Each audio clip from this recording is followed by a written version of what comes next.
Hello, dear listeners. You're tuning into the Innovative Spain IT Chronicles podcast, and my name is Evgeny Goncharov. I invite you today to join us our conversation with Elena Zangeeva. Elena is CEO and co-founder of Kvistly. I was actually even trying this product, but it will be great if Elena will walk us through her path. And of course, we'll elaborate more on how it turns out to start your own business in Spain. Elena, welcome. Please tell us shortly about yourself. All right. Thank you so much. Hola a todos. Hola a Buenos todos. días from Barcelona. I'm based in Barcelona. I am a co-founder of Kvistly. Kvistly is AI quiz maker for trainings and team building. So technically we create any trivia game with elements of poker in 1 minute for any purposes, if for educational purposes or fun or team buildings. And I have 12 years of experience in human resources, especially in talent acquisition. I used to work in big corporations like well-known like BCG and Bumble, which is a dating app. And I also was working at London-based health and fitness startup, so I'm familiar with the startup dynamics as well, not only the corporate one. And yeah, last year me and my co-founders, we are 3 at the moment, and we have created Kvistly. So I decided to quit my corporate career and start my entrepreneurial path. Wow. Great experience. But it's interesting to start off with your move to Spain. I mean, how did it happen? Well, I moved in 2020 when COVID hit. I saw an opportunity because we started working remotely. I used to work for a London-based company at that moment. And while I was managing people function, I created a policy, submitted and approved one with our co-founders, how we approach remote work. And we became 100% remote company. And while we're a product company, so most of our team was engineering. And I was like, okay, well, this policy is applicable for engineers. It could be applicable for myself as well. So I used this policy and moved to Barcelona. And I always wanted to live abroad, and Spain was my number one choice. First of all, because I already knew Spanish. I was speaking maybe on B1 level. The weather was fantastic, and not today. Today is raining. And yeah, I already knew some people, and I decided to move to Barcelona. It was the best decision of my life, to be honest. I advertising it to everyone.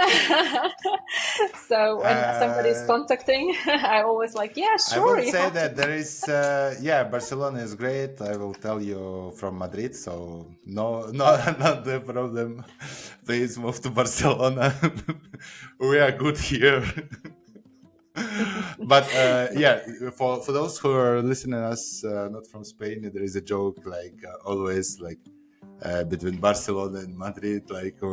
Madrid is a bit sarcastic about Barcelona, and Catalonians as well, sarcastic about all people around as well. So it's kind of kind joke, but it's like Moscow and St. Petersburg or something like. They're different. They're different. You can find different things, and you can enjoy them both. And yeah, I enjoy Madrid as well. I enjoyed Madrid as well. I really love it. It's beautiful, huge, dynamic, royal. Dry. Yeah. Dry. Sure. For me, as a person that lived there for last several years in countries with, let's say, which were mostly close to sea or very close to ocean. I would say that I know what you're talking about. Yeah, I really value dry climate. It was also my choice. But let's turn back to our horses. So, Elena, that's a very smart move actually, to make a policy and then follow it. So you live in the place which you want to live in. But why did you actually started your own business? What was this entrepreneurship? Not pain maybe, but this motivation will bring some light here, You please. want a long story or short one? I don't know. We have plenty of time, so feel All free. right. Okay. Yeah. So I was always creative. I during my career, I always trying to find the way how we can do better, how we can make it more different, interesting, engaging, and I was always I always wanted to improve something and come up with crazy ideas to my managers and bosses. Some of them were supported, some of them not, but um, I was like loved like dynamic, and some creativity at work.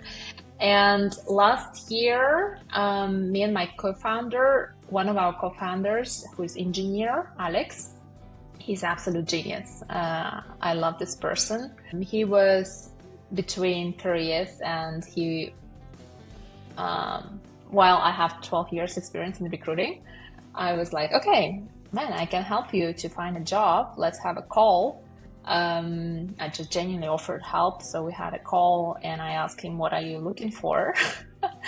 And he said that maybe I would like to create something by myself. I was like, okay, how about we're gonna create this one, the idea of Kvistly, because we already did something, I would say basic, like kind of some teaser of current product we already created during pandemic, because we were looking for something that will help us to engage team in remote setup.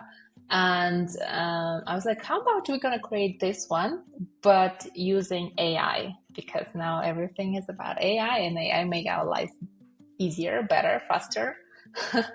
And I saw that the main challenge that time was to create content, but now we can create content in minutes, in seconds. And he was like, okay, let's gonna see if it's gonna work. And it worked out, so we decided to build it. But it was very challenging at the moment, while I still used to work in the company. So I couldn't do both things, unfortunately. So I decided to take the risk and You quit. couldn't do it from legal perspective or from Yeah, time. there is a thing that maybe some of you familiar.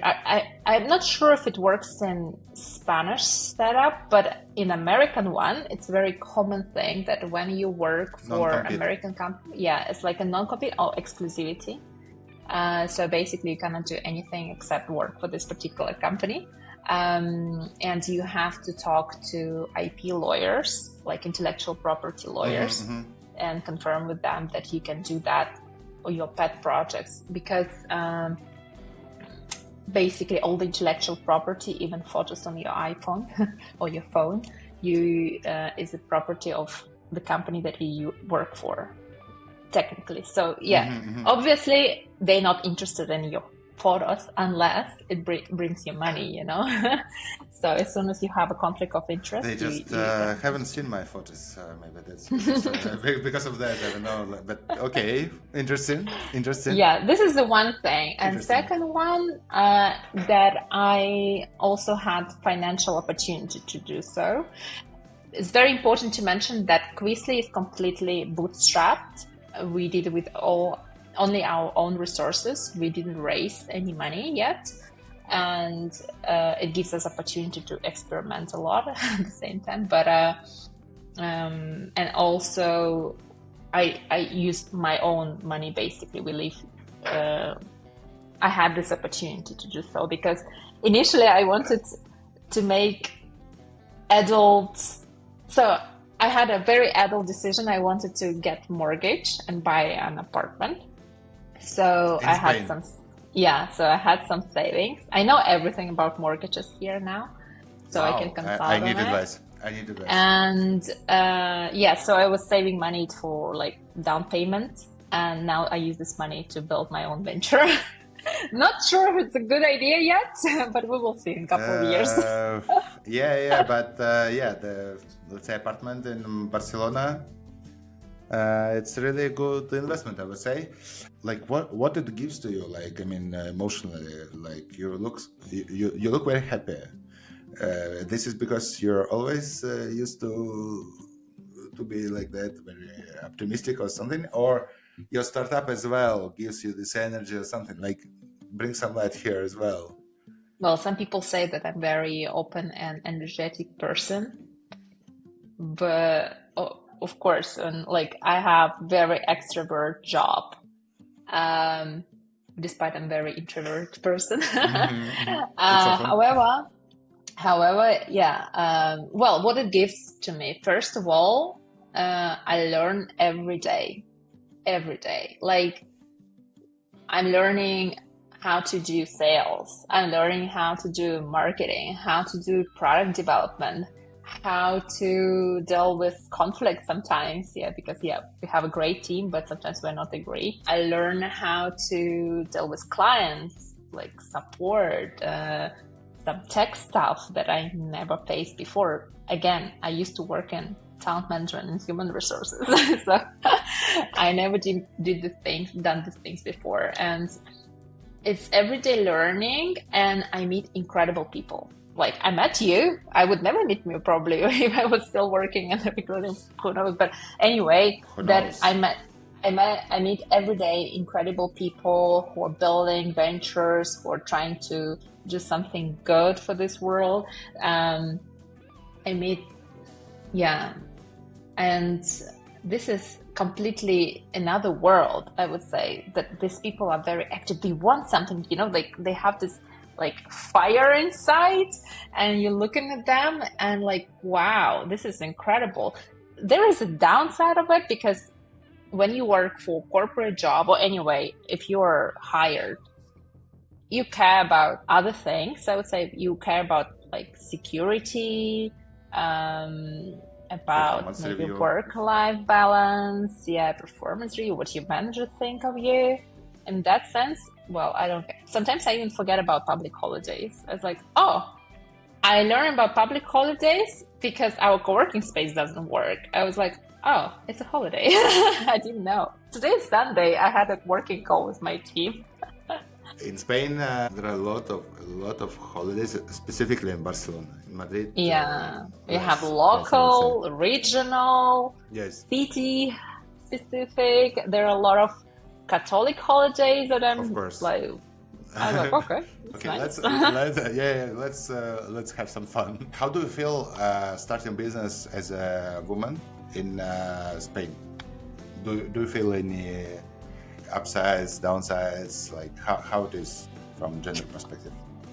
It's difficult to say because I can't compare with other countries because I didn't have businesses in other countries.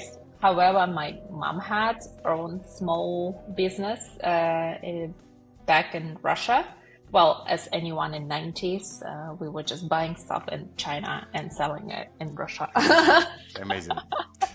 Mine also had this. Yeah. So everyone was just surviving. We started business not because we really wanted to be entrepreneurs, because we didn't have choice. In Spain, however, I don't know, it's difficult to say as if I feel difference as a woman. Well, definitely I see that in tech, there are 99% of men. Well, I made this conclusion only based on my observations on any event that I attend. There are no women, like literally no women. It's really interesting because I was talking recently on one of networking events back in the days in Madrid. It was interesting because she was from Colombia, and she also noticed that, like, look, in Colombia, most of women say product management. I mean, like 90%. Maybe there is another competitive job offer that men can say accept, but given this, it's a bit surprising, I would say, because in Spain there are a lot of initiatives that helps to eliminate or to address inequality, gender inequality. Yeah, there are quotas. Yeah, if your company is more than 50, FTEs, like full-time employees, you have to make a lot of reports about gender quota, about pay gap, and other things. Yeah, it's not applicable to us at the moment, but yeah, if you work for a I bigger suppose company, you're well secured. You're well secured from this perspective. oh yes. No, well, there are some programs I see, but still, it's not like based on their there is a pitch book. They do a lot of research and venture and so on. And I read that like less than 2% of all the funding goes to female-led companies. Like, okay, I understand why, because there are not many of them. And it's hard, women in general are less financially secure. There are still, and also I read in the same pitch book that the way venture capital address how they select candidates basically for next investment, the way what kind of questions they ask, it's also very interesting how it can affect your final decision. Because if you're a male founder, they ask, okay, how are you planning to succeed? Good question, right? Like, what is your GTM? And for women, they usually ask, what are you planning to do if you fail? So it's like, I'm like, wow, that you are already assuming that probably they will fail. There are a lot of research. There is still, I know that we are very biased. We have a lot of unconscious biases. In general, we love people who are like us. And obviously, if venture capital is in the hands of only one type of people, they will definitely invest in the same type of people as they are, so there's still a lot of work to do. But as a woman, the only thing I definitely see that there are not many female entrepreneurs and there are not many female investors, and we're not talking about even 10%, we're talking like 1 to 2%. Yeah, I suppose that we all pay the price for this. I believe that Absolutely. This is like inflation tax that you can't feel like directly, but indirectly you pay a lot for this difference and gap for many companies that hasn't been started just because of gender inequality. So and cultural perspective and social and political, economical. There are so many. A lot of. Tell me, please, how it is to start your own company in Spain? From legal perspective. I don't know, from any. What was the most hardest thing for you? Do you see any support that can help you to, let's say, launch MVP or to go to market? I don't know. Just imagine that you can not imagine. You can just talk with me because I have no experience with starting business in Spain. So just give me a brief summary. Let's say. Okay, from admin perspective, it's very easy. It took for me 4 days, I think, or 5 days. So I just I found a company that helped. I spent 238 euros and I registered a company. So for operation, we spent some money for monthly operations to operate in Spain, social security and so on. It's not that much. From, I would say, support perspective, I'm not sure if there are I didn't see any yet. We didn't use any government support. There's still some. So basically, it's when government is giving you some money to spend on digitalization of your company. But again, everything that government does is complicated. I was okay. We could get 2K for digitalization, but you can use only services from registered providers. And you're and it's complicated. I was okay, I don't have time for that. I know that we can use Yenisa. We have to register there to obtain that we are innovative startup and so we still have time to do so. But again, we have to pay for a special person to register us. And I was like, oh my gosh, I would prefer to do the business development than to deal with bureaucracy. Again, when you do your startup, the main problem when you are not invested or backed with like big investors is a lack of resources. Like we are three. I have engineer in the team and we have designer. So they cover everything related to product development, and I cover everything that is non-tech. And it's business development, marketing, all the bureaucracy, legal, accountants, and other things like dealing with clients, events, promotions, conferences, all this type of applications to grants for different competitions, and like all the presentations, and like it takes a lot of resources, so you have to decide what are you going to prioritize today. And to get some like 2K from the government that they can spend on a specific agency in Malaga, no, sorry. I don't have time for that. And then another thing that a lot of people were telling me when I was registering a company that do not register it here, because if you're planning to fundraise, it's better to do it in the US, in Delaware or Estonia or somewhere, or in the UK, but don't do it in Spain, because you will limit yourself only to Spanish or European funds, because no one wants to deal with like your legal entity here. I was like, okay, I'm here. I cannot change it. I'm based here. I live here. So, but this is the thing that a lot of people were telling me, that it's a mistake to do so. Didn't know yet. Very patriotic, actually. I would ask one more question. That's a very interesting question that I recently raised when I was talking with Giorgio. He asked me, I'm asking this question, like, you want to build startup with scale, or you want to build SMB? And I would like to address this question to you, like, Elena, what do you want to build actually?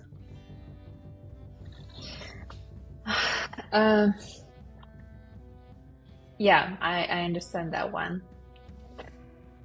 So there are two types of companies. There's a startup, which is basically like you're here and then you grow, I don't know, X thousand, or your lifestyle business. So you make decent money, and but it's you can grow, but not skyrocketing. It really depends. Now we are trying to build a great product that people gonna love. We are trying to focus on it, and we just want people to enjoy while they're using Kvistly. We want to be better than any other solutions that are currently on the market, from technical perspective, from design perspective, from like in general user experience. And we want people to learn something new and have some fun with other people, because now we spend a lot of there is a huge problem of isolation, and especially if you're in a remote setup, some people can feel very lonely and not engaging and so on. And we're trying to build a product that will help people to gather together and spend time meaningfully, and like in a fun way. So this is what we're trying to focus on first, and then we will see if it's gonna work out. People are gonna love it, and who knows? Maybe we're gonna be next. Unicorn. Yeah. Okay, that sounds good. That's interesting answer. It's not direct answer, but interesting one. The question is like what I wanted also to ask. Could you elaborate more on the product as itself? Like, what is it actually? What is Kvistly? Mm-hmm. So it's a web. That I haven't used. Yeah, it's a web service. So you currently work somewhere, right? Yes. How do you work? You work remotely? Remotely, mostly. Okay. When was the last time you saw your team offline? Last week. Oh, okay. You're lucky. Yes, it's hybrid mode still, but not like in the office. So yeah. Okay. So do you do any team buildings or team events? There was wine casino at some point. Wine casino. Okay, it's also yes, fun. yes, Yeah. because of wine mostly. And you can speak with each other and like build some communication. But it was offline. Offline, yes. Okay. Offline, Okay. yes. But do you have someone who never show up on offline event or work in other Sometimes, location? yeah. Sometimes, yes. Okay. Actually, my team, product team, is let's say very distributed. Let's say in the space of a lot of countries let's say they work from, and that's a real, let's say it's more problem of my team, like development and I don't know, cybersecurity. Somebody in Serbia, somebody in Poland. I don't know, like a lot of differences. So you're pretty far from each other. Yes, and I'm in Spain, so I mean, like it's far. Yeah. So somebody I have never seen before. Some of my teammates. All right. Okay. So basically, we created Kvistly for teams like yours, teams that are working remotely most of the time and mostly online. Even not like sometimes you can work remotely being in the same city, in the same location. It's a web service where you can go and create a quiz, a trivia game about anything in the world in 1 minute. So you can, for example, I know, what is your favorite cuisine? Cuisine. Cuisine, like cuisine. type of food? Okay, yeah. Okay. I was thinking about quiz and in. I mean, like I was still in this context. I suppose I will not be very unique. It's Italian one and Georgian. So let's pick Georgian. And of course one Spanish. I'm just trying to understand more about it. But yeah, I would say that right now, as far as I know, it's Italian and Georgian. Italian and Georgian. Okay, let's pick up Georgian one because everybody like Italian is 90%. It's very popular answer, I would say, on that question. Pasta, pizza. Yeah, well, Italian, so risotto. Well, I can't agree. I love it as well. Let's pick up the Georgian one. So basically, you can go on our platform, create a quiz, and you can put Georgian cuisine. Then you can choose your audience, like my colleagues from 19 to 45 years old, working for IT company, and add something else. And we will create a game about Georgian cuisine. So the game will include context of the question, and 4 options and 4 answers, where only one is correct. For example, we will give you context of the question could be dumplings, and the question would be what is the name of the most popular meat in whatever dish in Georgia, right? And you will have like khinkali, pilmeni, I don't know, like gyoza, something else, right? And when you see the context of the question, we use like element of poker, which makes us different compared to any other solutions. So when you see dumplings, you're like already assuming, okay, this question will be about the food, or something about something specific, meat in the mouth, And here you have to make a bet how likely you answer correctly. Each player in the beginning of the game has 2 points. It's like digital points that we give to everyone. And you can bet all or maybe only 1 point. And so do not take risk. And if you answer correctly, you split the betting pool among the winners. So if you other people answer correctly as well, so you split it proportional to your bet. So more you bet, more you gain. Less you bet, less you gain. If you answer correctly, you lose everything. Can you talk during this quiz? I mean, like I don't know, to have some conversation or how it looks like. I'm just sitting in web interface Yeah. and playing this game with my team, or I can, Yeah. I So don't you know, connect create with Discord and say like, Yeah, you can connect. You can have it during like Zoom call or offline as well. It's but sharing it's not screen inbuilt because solution, right? no, you just need to, they like other players just need phone. So you send them link or show QR code, they scan and they get login in the game. But to log in, you just need to create funny name or put your own name. And you don't need to add any codes. You don't need to register. Easy. Like we made it super easy. You just like create funny name, The enter the conversation game. option is external, right? So you don't have Yeah. chat or something. Yeah. You can, no, we don't have chat because it's like, it wasn't the purpose of that one. So usually you have conversation during Zoom call or like now, so you don't need, we didn't need chat. But for some interactions, we have reactions in the game. So people can click on the name of other player, say hello, and you will send reaction. Or you can click on any emoji on the bottom of the screen and you can send different reactions like heart, some like fire or poo or goose or any other reaction. Okay. And people love it because some people join faster, some people join slower, and some people answer faster, some people answer slower. So meanwhile, you can send some reactions.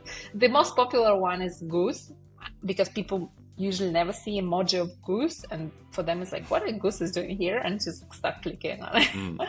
Interesting. And how it works. So you have time to answer. You have time to read the context, it's also adjustable, depends on your group. You have time to bet, you have time to answer. If you answer faster than others, you can send reactions or chat with someone in Zoom or during the game and just have some fun. But the thing is that the winner is always the person with highest amount of points. So this is what makes us different. Like that's why you need bet. You have to take risks. It's basically work like in life, more you risk or you gain. And it's not the fastest person, because some people have dyslexia, some people like English is not their first language. However, we support at the moment we have support 3 languages, or they're type of people that need to read all the options before to make a decision. So that's why in our game, the winner is always the person with the highest amount of the points in the end of the game. And it's not necessary. You don't need to be the smartest one. Sometimes you just take a risk in the right moment, So we're trying to be more inclusive, to the people with different knowledge, with different, interests and so on. If we're playing about Georgian cuisine, for people with who never been to Georgia, is opportunity to learn something, but maybe they can guess right, and they still can win the game. Okay. And do you want to add chat, or you suppose it's not? We don't need chat at the moment because you can chat in other platform that your company use online. And I would say maybe in the beginning, before we even started Kvistly, we had chat in the game, but people don't use it. Didn't use it much. We even had music, and people didn't like music. It was annoying. Sound effects, so we removed it. And because you can chat in Zoom at the same time. Yeah. And Interesting. The thing is that you also can use it for educational purposes, because we create emotional connection with content. When you bet and you answer, you're looking for, you're really waiting what's going to be the correct answer. Because it depends, your bet pool, you can win a lot of points or lose everything. So even if you answer correctly, you will remember the correct answer. I still remember that the longest river in the world is Nile because I lost. So Interesting. So educational purposes as well. Uh, what is the plan like for next for the, I don't know, for this year? Like it's coming 2025. What is the best outcome that you see for your startup, and what trends also you see from VC, let's say, as a founder, and if you seek for any financing or something like that, like yeah. just, So we are preparing. We're preparing for fundraising. We never did it before, so we are preparing at the moment. Like we are trying to plan three months only. Sometimes we're planning weekly because we are startup. We can't do that. We have to do that. We're experimenting a lot, and we're looking forward that the first quarter is gonna be great because full of events, team buildings, and Christmas parties, and so on.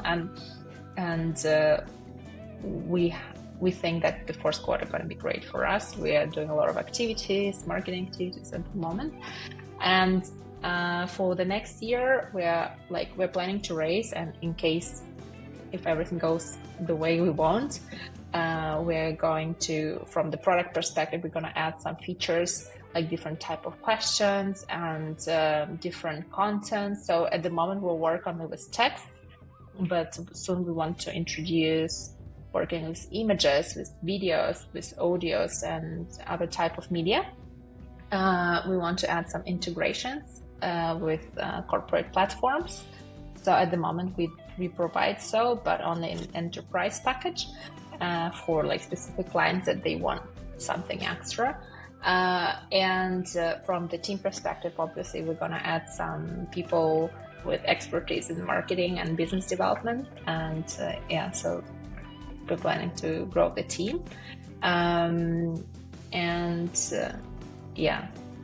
try to make to grow in terms of ARR as well. So, however, if we will not raise, we will continue to do what we do. The only thing, we will continue to do it a bit slower than we could do it with money.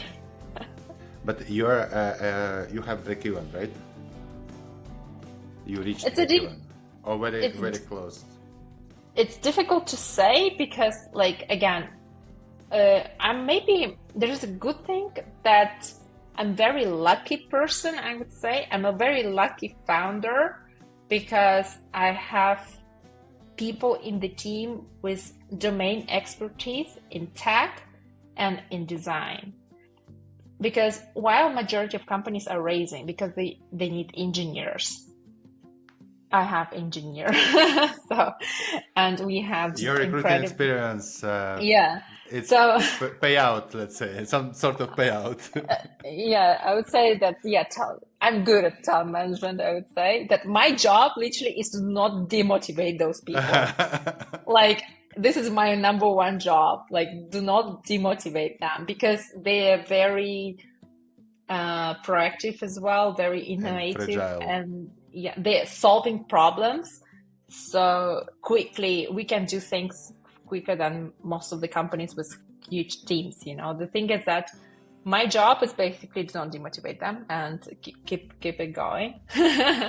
And this is the thing that I'm very lucky, maybe. That's really hard to imagine. Sorry to interrupt you, Elena, but it's really hard to imagine how you can demotivate the team. So I couldn't make this picture, but it's just my comment, like side comment, let's say, about this. How do you learn, actually? Because you learn a lot of things, I suppose, as a founder. What is your approach to learning? Different. I'm learning every day. Sometimes it's just videos. I was watching. So basically, when I need to learn about B2B SaaS sales, I was watching videos from people who are doing B2B SaaS sales. I talk to people. I recently asked very experienced entrepreneur to help me, basically to be our mentor and to understand if we're moving in the right direction or not. Talking to people. We recently launched on Product Hunt. We read a lot of guidelines about how to launch, etc. But the most valuable advice I've got from another founder who launched successfully on Product Hunt twice. So I was like, okay, talking to people who are smarter than you, Mhm. or Good advice. who already had this experience. For me, building a startup it's first of all, it's very hard. I don't if you do not build startup, don't do that. If you can make money easier in any other way, just do it that way. But because it's every day, you all have to overcome your own incompetence, and it's very hard, especially if your ego is big, and especially because, for example, if you're a very senior person with a lot of years of experience, and you understand that you know nothing, it hurts, So every day you have to overcome your own incompetence, and it's hard. I can argue here because I graduated from Faculty of Physics. I suppose that after 6 years in theoretical physics, I understand that I know much less. Like I'm much less competent than I was before. Maybe You it's had just other my competences. yeah, but it's like like maybe it's my case in particular, but I don't know. The more you know, more you understand that you don't know. You know nothing. You know nothing. John, Actually. John, no, it's literally like, of course, you have to be open and try something new to not and overcome the fear of new things every day. And for me, it's like it is hard because I do things. For example, I did a deck to fundraise, a pitch deck. I spent a lot of time. I read a lot of articles. I watched a lot of videos. I did it. I spent so much time on it. And I asked a friend of mine who works for a venture fund to look at it and give me some feedback. He left huge comments on each slide saying like how bad it is. So I was feeling frustrated, obviously, because I invested a lot of time, and then I was talking to Alex, our co-founder, and he said, Elena, but who told you that you will make it great first time from the first attempt? I was like, no one. How many pitch decks did you do before? I was like, 0. How many funds did you fundraise before? I was like, 0. It's like, so who told you that it's gonna be great from the first attempt? It's fine, and I was like, okay, yeah. That sounds like a Yeah, and it was very important to hear that because I was feeling like miserable, frustrated. I was like, oh my God, I'm so stupid. I spent so much time. This is a disaster. And then I was like, yeah, it's true. I'm doing it the first time. So, of course, I do recruiting or dealing with human resource stuff and talent management very easy. Why? Because I was doing it every day for 12 years. I can do things easier, obviously. But I never done sales before. I never done marketing before. I never did fundraising before. And it's fine that I fail. So basically, I have to overcome these incompetences every day and learn slowly every day. Well, ideally faster to understand that it doesn't work or work. But yeah, this is reality day to day. What do you see? I suppose it's very valuable actually, even for me. I mean, because sometimes I'm making Python script and thinking like, why am fixing this error so many times? Yeah, I will repeat this Alex words several times and maybe make a motto. I will just ask myself like how many times I put Python script to analyze a lot of data on my laptop. Because after maybe it's 100 times, you're gonna be amazing, and Yes, we're gonna teach others. Or I will understand that I'm not used to it like I did with finance. Or find a person who knows how to do that. This is the thing what I do. I'm trying to find the people who knows how to do that and asking them, okay, product hunt. I found the guy who did it before successfully. He gave me practical advices. I don't know how to do design. Okay, we're trying to designer because none of us know how to do great design. And we found designer. obviously I have zero like about how finance works. Okay, I know on like basic Budget perspective. level, budget of Yeah, like okay, make more human money, resources. make more money, spend less money, like Yeah, spend less than you make. and then I see these reels or TikTok with McKinsey consultants that go in from the meeting on Porsche cars. There is a very funny reel about this. I will share also in comment Yeah. maybe for this for material. It will be materials for this very useful podcast with this reel. Um, one Okay. one more question. I suppose that I have a lot of questions actually, Elena, but I need to choose. Tell me, what do you feel about? Of course, you haven't started fundraising process and that kind of stuff, but for sure you had some. Given your approach to learning, you for sure had some conversations with people who succeed or tried to succeed, and now working on a full-time job, right? Something like this. So could you just elaborate more on how things are set up for a startup in Spain in terms of financing, fundraising? Oh, okay. That was hard. Well, That was hard breath. again, you need to understand what is your market first. We're trying to build global product. So hence we can attract like funds from not only from Spain, okay, and not we are not building local product only for like Spanish market, okay. This is one thing, number one. Another one is Spain is smaller than obviously there are more money in UK or Germany or Netherlands and any other location, and the checks are bigger.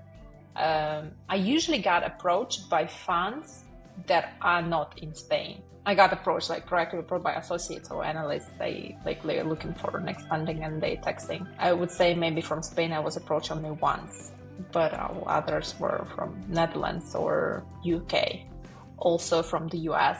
And it's very interesting how when they send their like introduction, we invest in like pre-seed seed.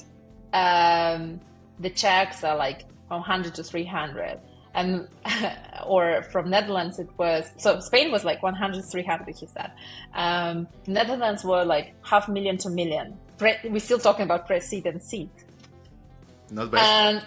And I recently got a message from US, like it was one fund in New York, and he's like, mostly we invested from 1 million to 25 million. And I'm like, okay. Maybe All right. I shall start another company in Delaware. So okay. I was like, not bad.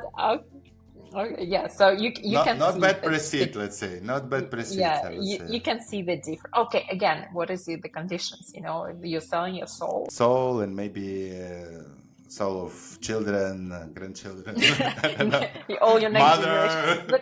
But a lot of people say, like also pretty experienced entrepreneurs, they're also like, there are 50% who are saying try to do not raise and do it by yourself. This is the best one. And other people say raise as soon as possible because like someone will steal your idea, and if they raise, like there are two types of people. We have a plan B. If we fail, I will just find a job. So okay. But this plan, it's very good to have plan B, C, D given the last 5 years that we're living. So it's good to have this set up very secure. Elena, maybe the last question, let's say here we can put like what do you think we are not talking about today? What have we missed? What we have missed from building this conversation? startup? I don't know, like something might be some expectations from your side, or maybe you think that some topic is in the shadows and you want to raise it now. Maybe an advice. An advice. Advice. Okay, go on. Yeah. So I I'm building Kvistly for 1 year already, and after 12 months, officially we registered on November 10, so soon we're gonna be our official birthday of our company. And I learned a couple of things. First of all is have a great team and believe in them and believe in yourself and what you do every day, because all the world gonna question it. And you will question yourself, and it's very important to take care of yourself, especially about your mental health, like emotional health, physical health, because it's a very hard job. It's not like 8 hours, you living with it like 24/7, and because it's like your business and no one cares about that. There, you don't have a strong brand behind your shoulders, you have only yourself and your team, and you have to be honest with yourself about all your limitations, and do not afraid to ask for help. There are more better people than bad people. There are more good people than bad people, and yeah, and dream big. Otherwise, what are you doing startup? It sounds like a prologue to the book. I mean, something. Oh, maybe. Who knows? I'm going to be super successful, and I'm going to write a book about. Maybe in the opposite, you can fail and write a book about how did you fail. It already exists. The names we crashed. About rework. Let's put this in Spanish and it will be all right. I mean, okay. Many thanks, Elena, for your time. It was a pleasure to have you with us. It was very valuable for me. I hope that it was very valuable for our listeners. Please don't forget to subscribe and review our podcast as well on all platforms. We have TikTok, we have YouTube, Instagram, and whatever. Thank you, Elena. And wish you successful fundraising. Yay! And guys, try Kvistly. You know, Halloween is coming. Yes, discounts. Yeah, we created a game for Halloween. I created, so you can learn something new about this amazing holiday. If you don't have plans and you're thinking about how you can gather with your team. So in 1 minute, you can have an incredible event. And yeah, try Kvistly. We have free version for small teams, up to 10 people. And we have 50% discount. I will send you code so you can. Yeah, please. We will put this. And also, I would tell you one thing. I'm not easygoing person in terms of spend money in any case. But after you explained to me this product, and also I tried, I want to start at least free trial. But then, if it will be great more for my team, because it could be different, of course. But the idea is so great that I want to try. And we will have Halloween. We will try Halloween quiz. I will let you know about the feedback. And it was a pleasure. And that's a really good product given current working environment. Thank you, Elena.